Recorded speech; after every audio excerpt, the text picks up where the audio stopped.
It's not about the execution. It's all about the speed and position. How should I explain कैसे?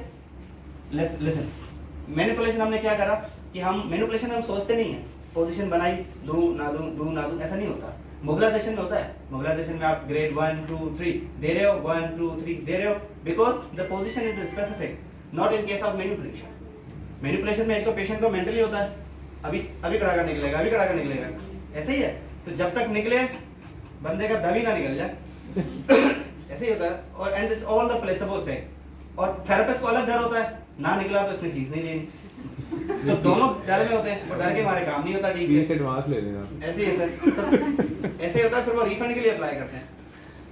तो दोबारा भी तो sir बुलाना है ना. ओके. तो manipulation is all about the position and the thrust. Number 1, मैं आपको सिंपल सा मिसाल दूं कैसे. समटाइम ऐसा होता है कि आप अपना काम कर रहे हो रैंडमली और आपके थ्रस्ट निकला है. क्या वो मैनिपुलेशन है? Is it so? Yes. Self manipulation. ऐसे ही है ना सर. ऑटो मैनिपुलेशन हुई ना. तो उधर आपने थ्रस्ट दिया, दैट्स ऑल. वहां पे कॉन्सेप्ट क्या है, जो 10 डिग्री रेंज थी किसी काम की वजह से, काम करते करते आप बैठे हुए हो 10 घंटे कंप्यूटर पे, एकदम से आपने बस फाइल पकड़ी और आपके आवाज निकले, let's suppose, that is also manipulation.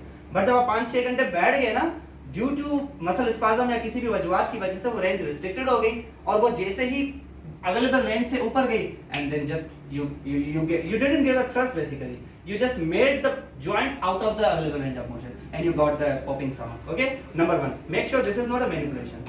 This is the nitrogenous bubbles. This is the cavitation basically. Okay, ये जो हाथ से निकला, this is not a manipulation, right? कल को पता चले मेरे ऊपर ही थोम दो सारा, ऐसा नहीं होता. Okay, this is the cavitation sound that we, ये भी हम ज्यादातर काम करते हैं ना, तो नाइट्रोजन बबल हो जाते हैं. यार वो नए प्लास्टिक के नहीं आते थे जो हम मजे से फोड़ते थे basically. That concept is coming from this one. Okay, या उसका इसमें आता है.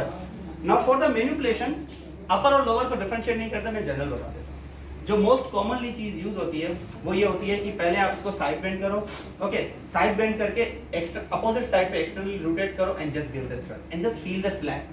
मैंने बताया था movement manipulation is all about the speed and just feel the end range. Sometime ऐसा होता है कि पेशेंट बहुत लेग्स होता है, लैक्सिटी होती है उसमें, अच्छी खासी लैक्सिटी होती है, तो आप उसको उसकी एंड रेंज नहीं मिल रही होती. आपको तो भाई कहाँ पे थ्रस्ट दूं, ये तो जहाँ लेके जाओ वहीं जा रही है रेंज. तो you need to find the end range. Now just look. Okay, side bend किया and I did the external rotate. Okay, he can't go beyond it. Can you feel that? He can't. And that is the proper way of execution.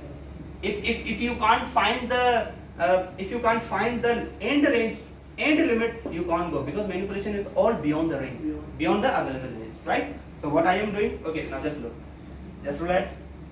Side bend, opposite side, and the thrust. Okay, what side bend करा और यही position sitting में use होती है और यही जगह. Now let me know again. Okay, side bend करा, opposite side, and the thrust. Okay, now just listen. What I did basically, अगर मैं explain करूँ इसको sitting में, तो ये हो रहा है कि पहले आप सबसे पहले normal side bending range check करें. Now just look at it. ये मेरी